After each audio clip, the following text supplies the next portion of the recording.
Gabi na guys, pero di pa tapos ang kumbate namin ni Mami Iya. Tuloy pa rin or ongoing pa rin yung namin guys, pag-aayos at saka pagre-refill or pagdi-display ng aming mga pinamili sa pinakita ko kahapon sa inyo or sa last vlog ni Kuya AJ na mga pinamili namin from Great Wall. So ito guys, papasilip ko sa inyo, papasilip ko yung mga karton, na nabuksan na. Pero ano guys, yung kagabi dito na pinakita ko sa inyo na nakahilira, is yan na lang po ang naiwan. Pasensya sa kalat guys sa aming terrace. Ito na lang ang naiwan, mga 1, 2, 3, 4 na karton na lang. 4 na karton. And ito yung laman ng unang karton na ipapakita ko sa inyo. Halo-halo na to guys. May mga happy. Oh, happy. May Eden cheese na sachet. At saka meron ding Eden cheese na nakabar. Ito. And meron mga oyster sauce. Oyster sauce, green peas na ram. At saka may tablia. Itong tablia namin guys. Ganitong tablia po binibenta namin. 7 pesos po. Binibenta namin ng tingi-tingi, tag 7 pesos. Dati 5 pesos lang ito, pero ngayon tag 7 pesos na. Pero masarap ito, legit talaga siya na tablia, mabango at saka kung ihalo mo sa champurado, feel na feel mo talaga na kumain ka ng tablia. At saka meron siya mga tomato sauce, ito. At saka si Kuko Mama, mabinta tong Kuko Mama na, sa amin dito guys. Ito yung alternative na gamit ng mga kabahayan o mga misis. Instead of magpakagod kag lubi, ito ang gamit nila guys. Kasi mahal din ang lubi. Minsan makatunong pa kag lubi na hagad, walay tuno, magmahay ka. So ito na lang yung gamitin mo, si Kuko Mama. Binta namin dito guys, sa maliit na Kuko Mama is tag 37 pesos. Ang maliit is nasa 70. Maliit. Ang malaki nasa 74, mami na? 72 ang malaki nito. So ito maliit ito. Parang wala siyang malaki. Meron. Ito. May malaki pala. Ito. So 22 pesos binta namin. Yan. So ang sa ilalim nito guys, meron pa ilalim talaga ito.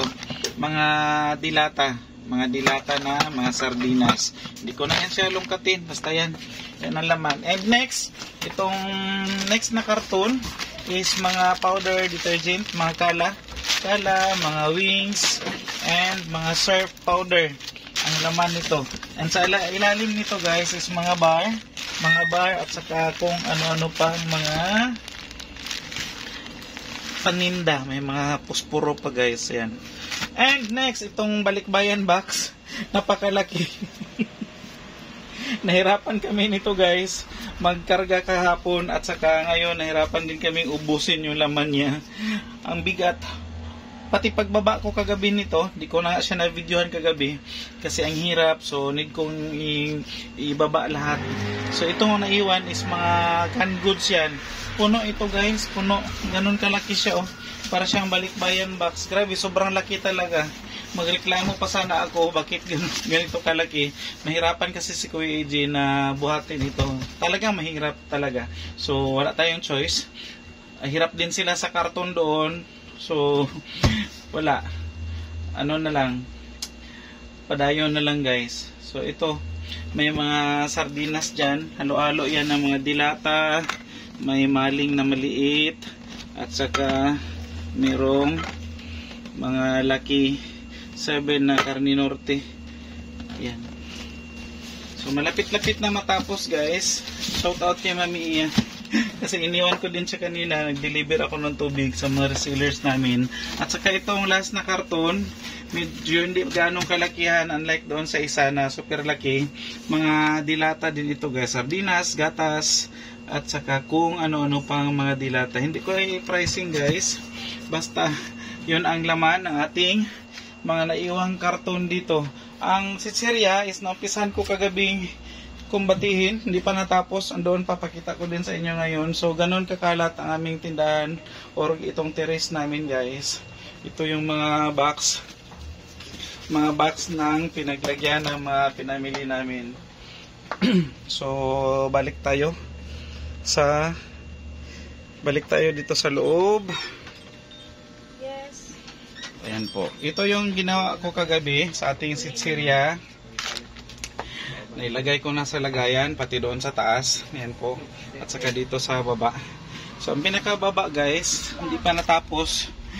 Tapusin ko pa ito ngayon. So, ito yung mga hindi ko pa na-display. May dalawang ano pa guys, dalawang bundle, pero nakuhaan na yan. Naumpisahan ko na yan siyang ayusin at saka ilagay sa displayhan. So yan po yung mga kaganapan. So itong naumpisahan ko na din ilagay dito sa aming lagayan. Meron pang space dyan, mga tatlong ano pa yan, tatlong lagayan pa yan andyan. So tatapusin ni Kuya AJ yan ngayon.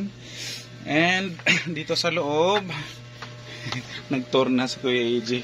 So ito yung tapos na na-display. Kahapon bago kami umalis is wala na talagang laman itong area na to. So meron na tayong mga gamit dito, meron na tayong mga candies, kung ano-ano pa yung ibang mga naka-display dyan. Actually nagkalat din si Mami Iya dito kasi nagpa-pricing siya doon sa mga iba pa namin mga pinamili na kailangan lagyan ng price. Alam nyo na, si Kuya AJ makalimutin, panahitawag kay Mami Iya kung magkano itong mga item na to. So ito need pa itong i-pricing at saka sinicheck din ni Mami Iya kung ano yung mga pagbabago or bagong presyo. Baka nagpalit na naman ng presyo, tumaas ba, hindi na tayo mag-expect na bababa yung presyo dahil expected talaga na tataas every family natin yung mga bibili natin mga pangbenta. So ito, bagong display yung bread box natin. Pakita ko lang, meron tayong bagong display na bread box. Ayan, ang bago ito, bagong dating, bagong deliver. And merong papel. Pinadala ang aming barangay chairman, barangay captain. Merong bagong resolusyon ng ating barangay na meron silang programa na harap mo, linis mo. So kung ano yung harap mo, ikaw yung maglilinis. Dito tayo banda para hindi maingay sa customer. So ito guys, pinareceive ng aming purok leader na pinapirmahan na kung ano yung sa harap mo, ikaw yung maglinis sa harap mo. So maglagay tayo doon, manire-require na maglagay ng bulaklak sa labas. Meron namang bulaklak si Kuya AJ, so naka-comply na tayo doon sa bulaklak. So na lang namin guys, yung basurahan namin kasi kailangan maglagay ng basurahan. Anyway, meron naman talaga si Kuya AJ ng basurahan dyan sa labas dati na nabubulok, reusable at saka yung pwede pa i-recycle. Yun yung city ordinance din yan siya na kailangan nating sundin. Pero niligpit namin kasi nga yung ibang mga basura kinabukasan, yung basurahan na tatlong garbage bin namin is napupuno po kinabukasan dahil yung ibang mga dumadaan is doon na rin nagtatapon sa aming basurahan. So niligpit namin. So i-display na naman namin yon. Bantayan na lang natin kung sino yung mga mababait na nakikitapon din sa aming basurahan. Ayan. Anyway, walang problema yun guys. Sundin lang natin yung barangay ordinance. Wala namang barangay ordinance na nakakasama, lahat naman nakakabuti. Lalong-lalo na sa mga tindahan or may mga establishment na dinadaanan talaga ng mga tao. Hindi natin mag-comply at sumunod sa mga barangay resolution. Ayan po. So, doon napunta ang vlog ni Kuya AJ today guys. So, nais lang ipakita ni Kuya AJ kung ano yung kaganapan dito sa aming tindahan habang kami is nagdi-display. Buong na ito guys, parang buong araw na nag-display kami. Pero si Mami Iya pala kanina is sumaglit doon sa likuran namin para ayusin yung mga mga labadami, labango. Ganon ka super si Mami, super hectic yung kanyang schedule. Nagtitinda, naglalaba, naglilinis. Ganon yung namin buhay.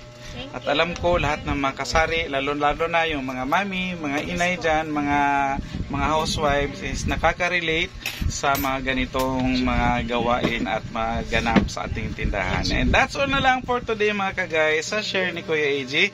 And bye-bye muna for now.